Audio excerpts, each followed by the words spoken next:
reforms in the service and systemic issues, ensuring that police aligns with our democratic principles and constitutional standards.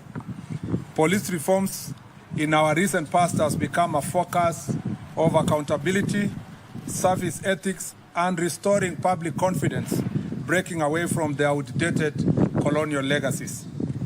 Article 244 of the Constitution of Kenya mandates the National Police Service to strive for the highest standards of professionalism and discipline among its members. Progressive police reforms globally aim to enhance public safety, improve public and community relations, and strengthen accountability. The Constitution further obligates the National Police to comply with the constitutional standards of human rights and fundamental freedoms. The servicemen and women are required to be trained to the highest possible standards and competence and integrity to respect human rights, fundamental freedoms, and dignity. Undoubtedly, the officers have committed themselves to their professional duty, and we have a tremendous improvement of policing in our country today because of these continuous reforms. We therefore applaud the personnel that have committed themselves to constitutional obligation of ensuring highest standards of professionalism and discipline. We condole with the families of those officers who have lost their lives in the line of duty. Regrettably, in the last 10 years, we have lost over 600 police officers directly in the line of duty while working to secure our country, to combat crime, and in enforcement of law and order, including during public protests. The strength and sustained growth of our nation could not have been possible without the brave, selfless, and dedicated service of our gallant security officers. Their commitment and sacrifice have been instrumental in ensuring the safety and stability we enjoy today.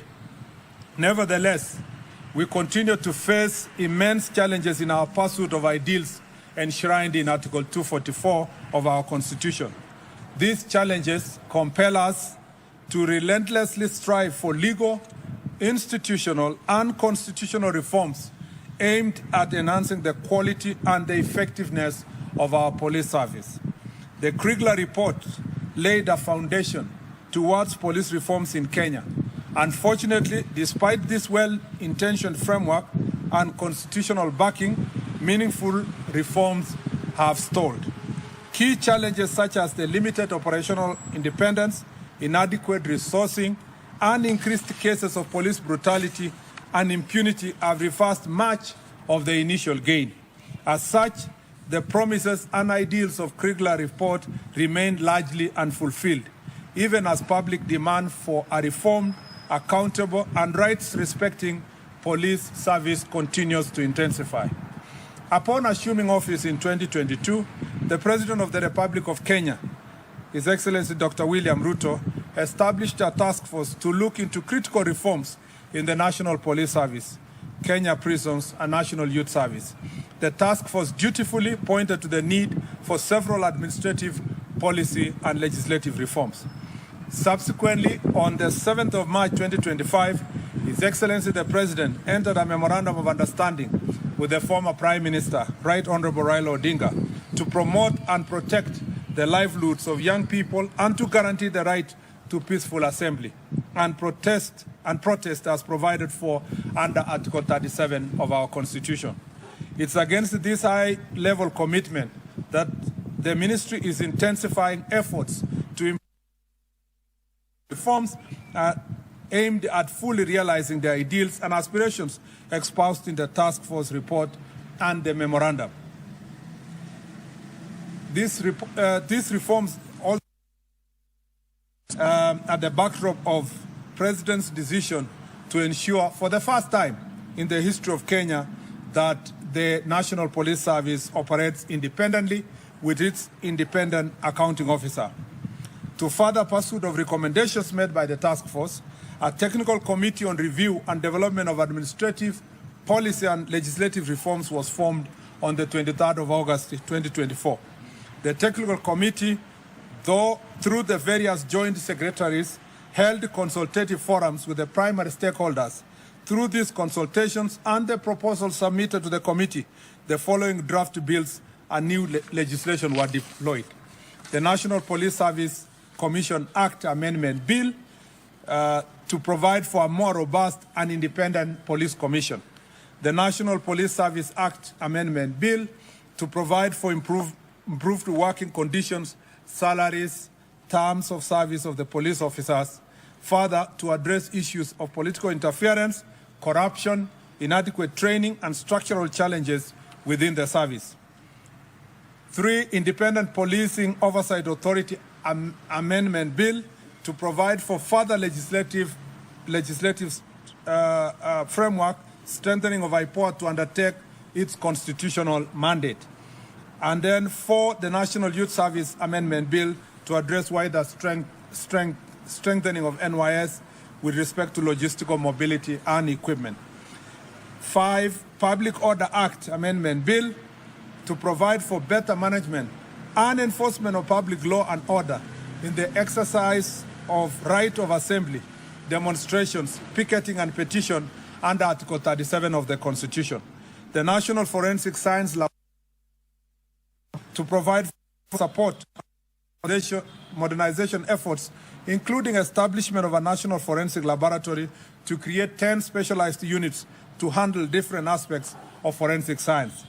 The National Police Service Veterans and Fallen Heroes Bill to address various aspects of welfare of the veterans and the support system for families of the fallen soldiers.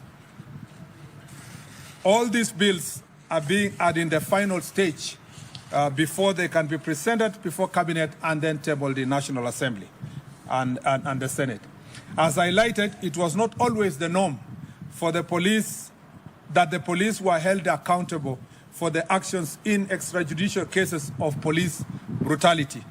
Post the 2010 Constitution, we have had remarkable accountability framework that have led to the punishment of police officers, such as in William Kimani murder in 2016, where 3 police officers were convicted of death for the murder of human rights lawyer Willie Kimani, his client Josephat Mwendwa, and their driver Joseph Muiruri.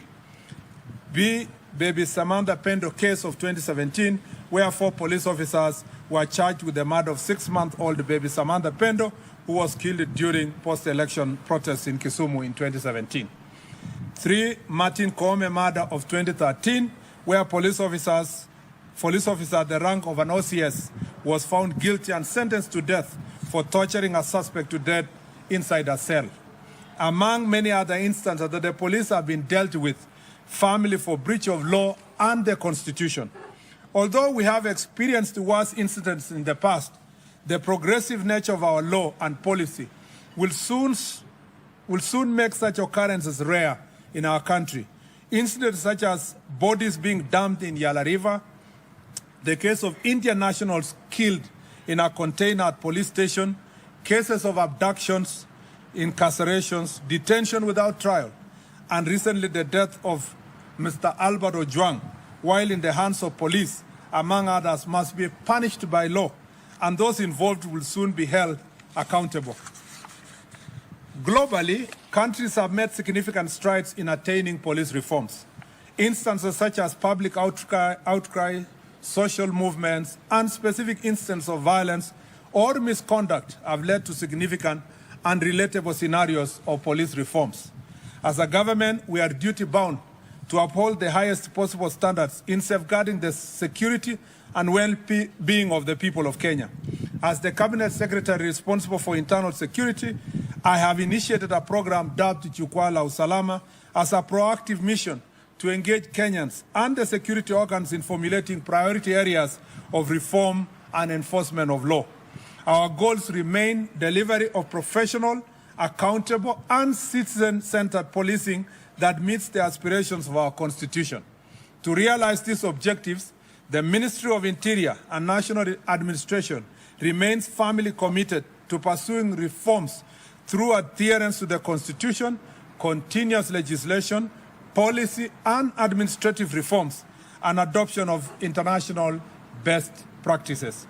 Upon consultation and introspection of the past and current incidents of police excesses, and in the aspiration of fulfillment of constitutional standards under Article 244, I have today directed the implementation of the following policy reforms framework in the National Police Service.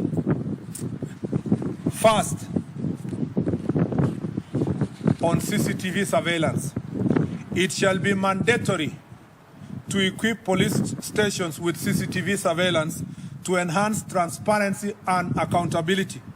All the police stations currently standing at 1,209 shall have CCTV surveillance within the next 2 years. We shall be making proposals to Parliament to enact laws that criminalize tampering with CCTV cameras. The surveillance system shall be in the custody of the officer commanding station, and the said officer shall be required to ensure that the system is always functioning, and instances of fault, it shall be reported within 1 hour through the established chain of command.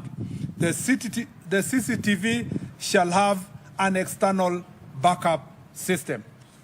It's important for Kenyans to know that the current stations that have CCTVs are not CCTVs that are sanctioned fully by the National Police Service.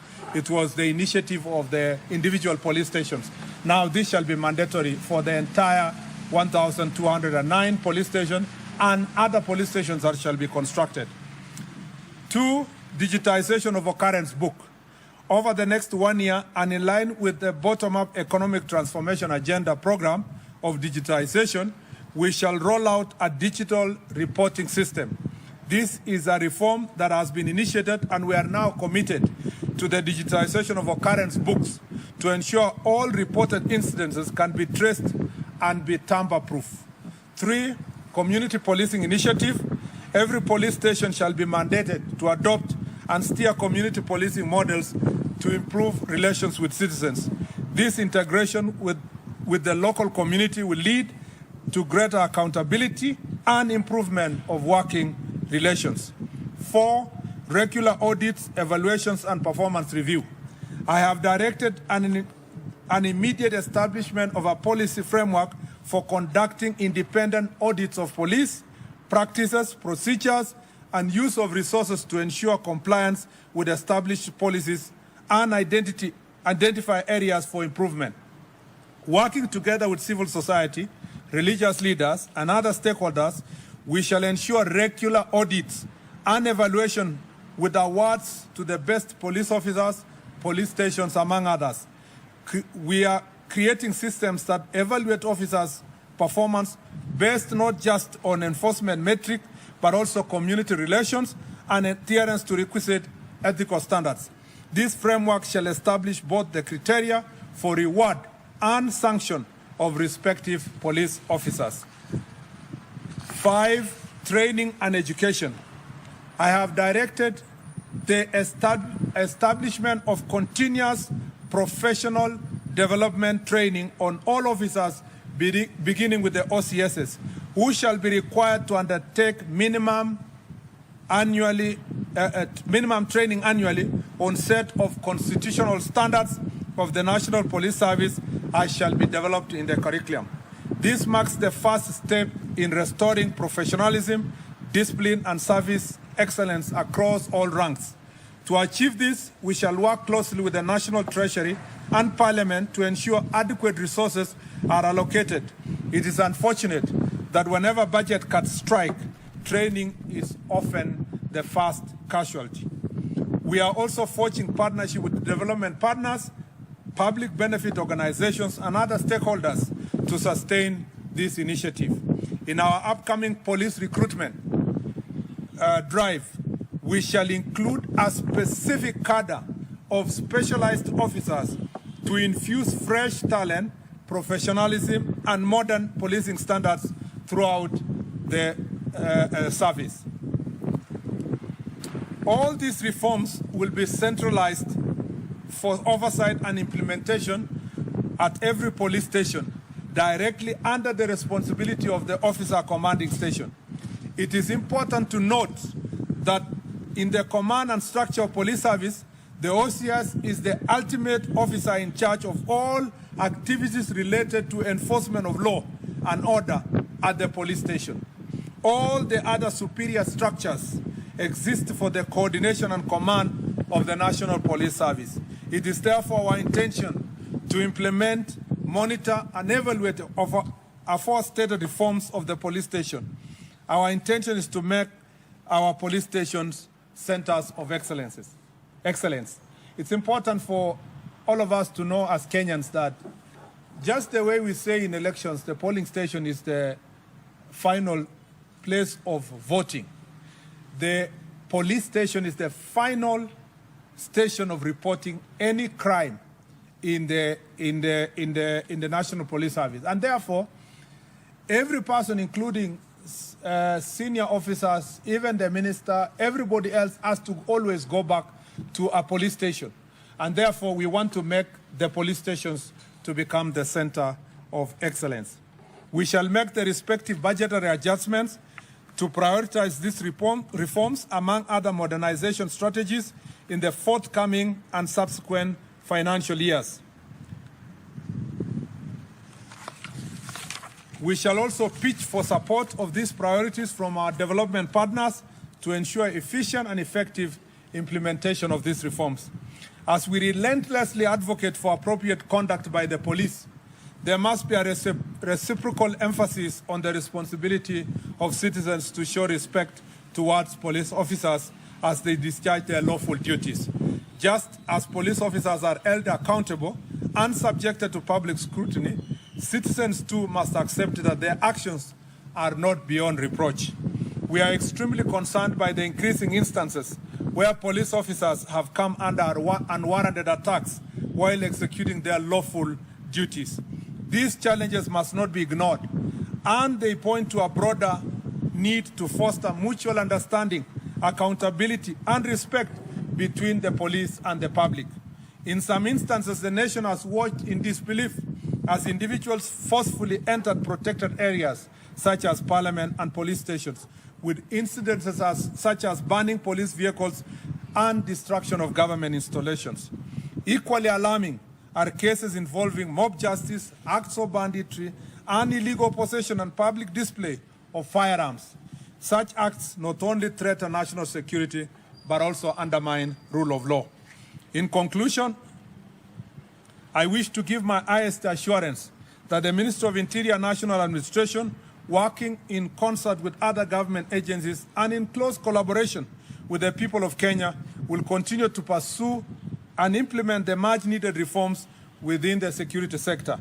This process will be progressive and guided by the constitutional values, best practices, and the unwavering pursuit of justice and professionalism. I thank you. Are there any questions? Yes. We shall, for all the questions, please name and maybe the media house you represent. Okay.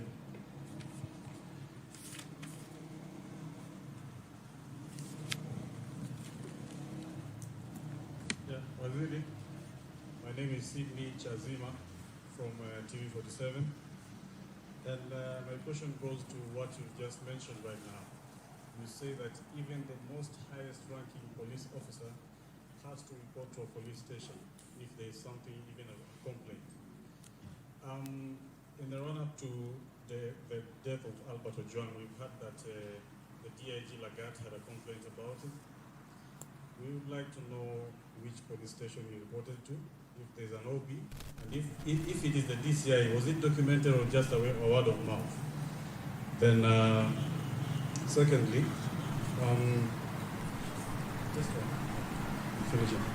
what was the complaint about? You have not been able to trace the comment or even screenshot of what Albert was being accused of.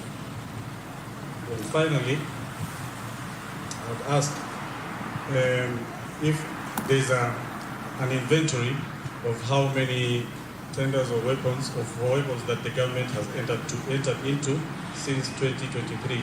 Now that there's a complaint that weapons from Kenya have made their way to neighboring countries. Thank you. So we'll just take one question from each so that you allow others to also ask questions. Yes, I will take 3 questions at a go. Jina langu ni Laban Shabani kutoka NTV. Bwana Waziri, umetaja kwamba pia maafisa wa polisi wamefariki wakiwa kazini. Lipo suala la wajane wakifuata pensheni. Kwa hivyo yapo malalamishi kuhusu wajane wa maafisa wa polisi ambao wamekwisha fariki ama wamekwisha staafu ambao wanafuata pensheni ila hawapati. Asante. Yes.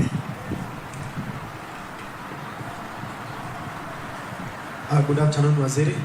My name is Stephen Leto from Citizen TV. My question goes to the CCTV installation to over 1,000 police stations across the country. What is the financial implication that we are looking at? And if we are talking of development partners, who are these development partners that we want to, delegate a primary duty of installing CCTVs in the police stations in the country? Thank you.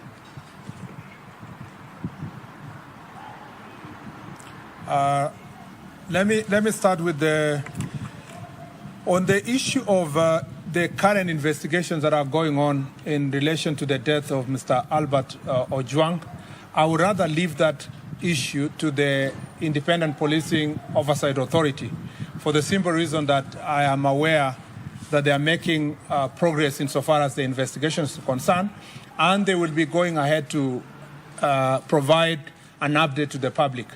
During that press conference, if they call the media houses, and I suspect they will do so, it would be the best venue for us to interrogate the issues.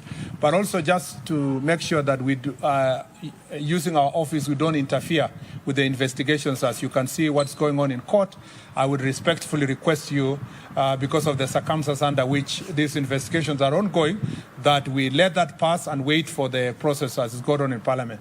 It's also important to note that some of the issues you raised, including what was the complaint, what was the nature of the complaint, had already been answered by the IG and the DCI in the Senate. And some of those comments were on record in the Senate. And therefore, because of the advancement of the investigations, I'd rather leave it to that position. On the issue of, on the question of tender for security, I think first of all, as the Republic of Kenya, we cannot stand here or at the ministry or even IG. You will never get that information you are looking for, where you stand and come and say, we have this number of ammunitions or we have this number of this. It's not possible for any country in the world to go and announce this publicly to any person because that is a highly classified security issue. However, I know where you are going. Your question was related to what was in the media about munitions and issues of other countries. I think my responsibility is issues related to internal security. That's why it's called Minister of Interior. So I have my responsibilities only confined to issues that are related to security in our country. Other issues that are happening between Kenya and neighboring countries or other parts of the country are better addressed through foreign affairs, not internal issues. I'm confined within the boundaries of our country insofar as issues of security is concerned. On the issue of swali nzuri limeulizwa na Laban kuhusiana na pensheni ya maaskari wetu, ninajua ya kwamba kumekuwa na shida si kwa upande wa askari peke yake, lakini public service wote wakijaribu kupata budget ya kuhakikisha inalipa mambo ya pensheni. Lakini uliposikia vile nilisoma baadhi ya mabadiliko ama reforms ambayo tunafanya inahusikana na Veterans Bill, nia yetu ni kuhakikisha kwamba through that Veterans Bill tutakuwa na njia mwafaka ya kuhakikisha kwamba wale wanaondoka kutoka ofisi wanalipwa haraka.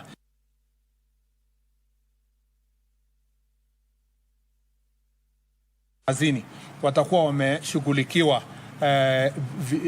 ipasavyo. Ndio unaona hiyo Veterans Bill ndio moja ya yale sheria ambayo nilisoma ambayo tunataka kupitisha ifikie bunge ili tukue na njia mwafaka ya kuhakikisha muda ambayo inahitajika kulipa pension na mambo mengine. Hata hivyo kupitia bajeti ambayo National Police Service imepata, kumekuwa na bidii kwa upande wa National Police Service kujaribu kulipa wale ambao pension yao imekaa sana kadiri ya uwezo wao kupitia ile bajeti ambayo tumepewa na bunge. Kwa mambo ya financial implication, I want to say that we will leverage on the working relationship we have with the Ministry of ICT and with the support of also CAK, Communication Authority of Kenya. We are going to forge this partnership, which has been ongoing between us and these institutions, to see how we can install these CCTV cameras within the next 2 years. The ultimate budgetary allocation will be determined by the working partnership we have put in place. I need to say that we are not saying we are abdicating this responsibility to our development partners. And I am very clear in my mind that it is not the responsibility of the development partners to do so. It is us, but we leverage on the working partnership that are already existing.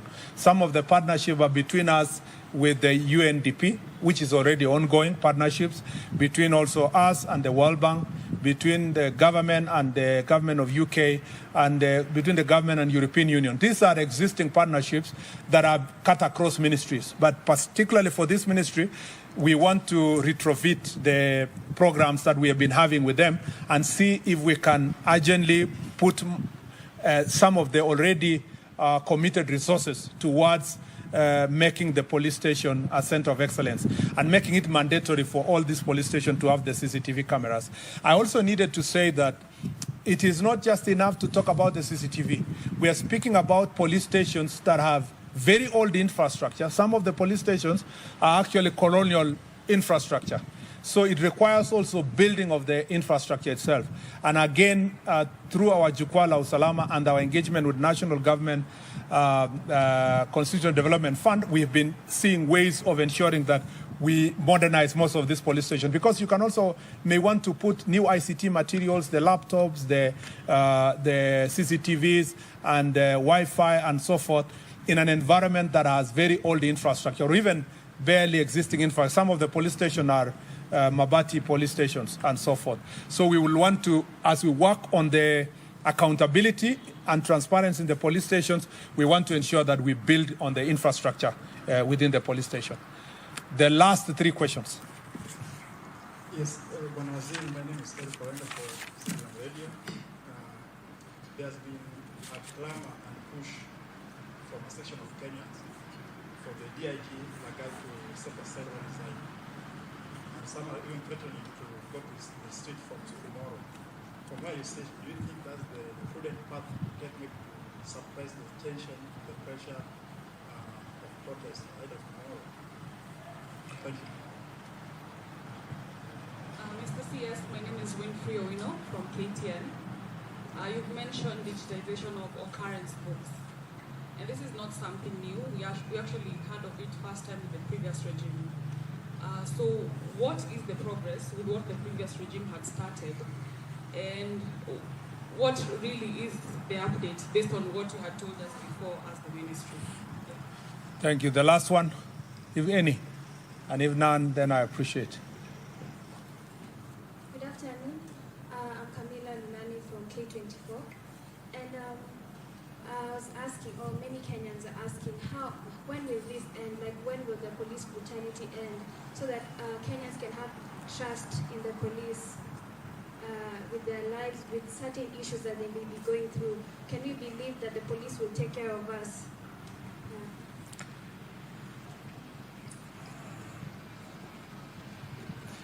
Thank you very much. First, let me say that on the question of the first question by Eric was in relation to the role of the DIG in the question of the issue to do with the murder of Mr. Albert Ojwang. I'd like to say that, and whether or not he should resign. I'd like to say that the investigations, as I've already said earlier, are going on with IPOA. IPOA is doing its part in terms of investigations.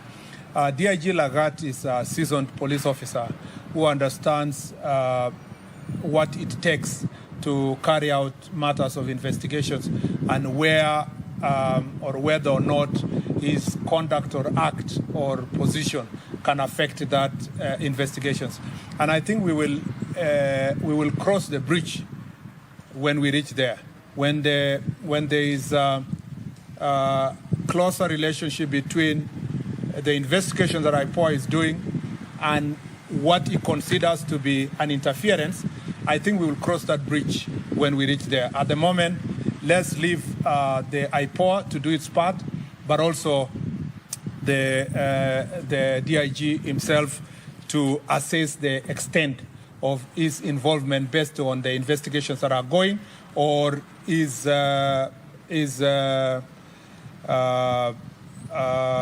position vis-a-vis the investigations, and then make that decision when we cross there. I would not like to be the CS who will make the decision for him.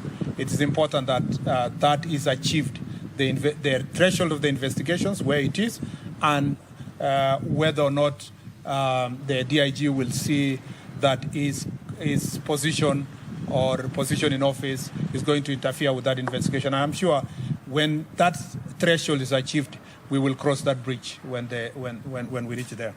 On the question of digitization of OB, this has been a long time promise, and I agree with you that it's been a promise from previous administration to now. We want to move it from promise to reality, and we know the reasons why this is serious. Is because if we have a digitized OB, it will help us to make sure that any reported incident can be tamper-proof. It can also be tracked to ensure that whether or not someone wanted to interfere or change the position of a particular reporting that was made. So we will not have a situation where like we saw in the other incidents, that somebody had reported, there is allegations that the report was changed and so forth. So digitized occurrence book will really help us a great deal. And I have now given timeline. Maybe in the past there was no promise of timeline. I've given, in the next 1 year, we would like to see a digitized occurrence book.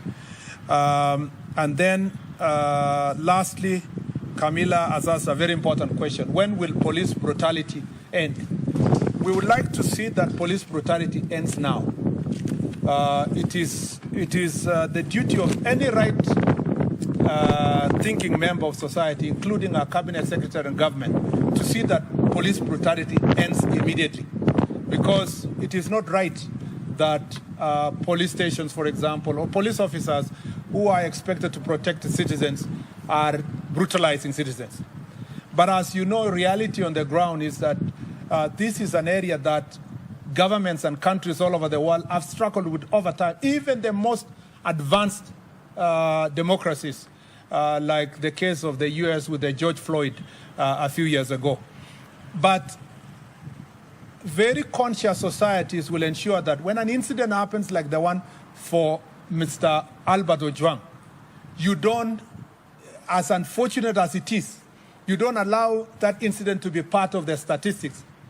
It's also an opportunity for us to rise up and say, what else can we do? Like in the instance that we have proposed here, what else can we do to make the police station safe in respect and honor of those who have suffered, like the case of Albert Ojwang? That way, we can put meaningful,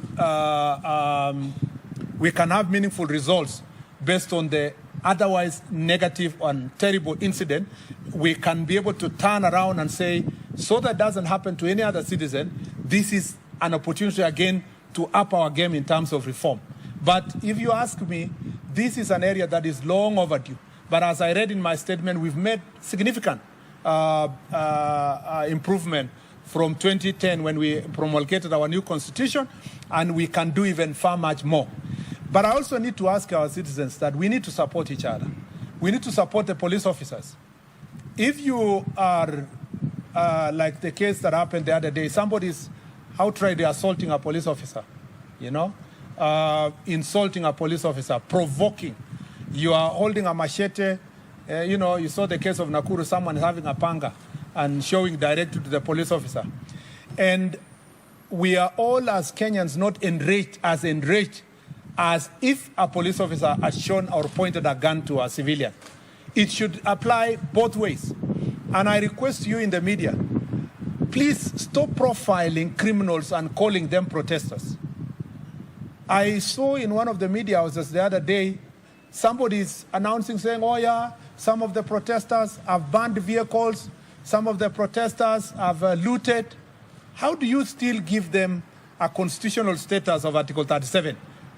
Protesters are expected to be civilized people who are making a statement, not the ones who are burning vehicles, looting shops, attacking civilians, throwing stones at the police officer, burning police vehicles. We have very few police vehicles, but many of them have been burned in this instance. Burning a police station, invading parliament. I am yet to see a media house that calls out all those who invaded parliament. In any civilized society in the world, anybody who invaded parliament would have been called a terrorist, straight, in many countries. But here in Kenya, we are still saying peaceful protesters invaded parliament. How can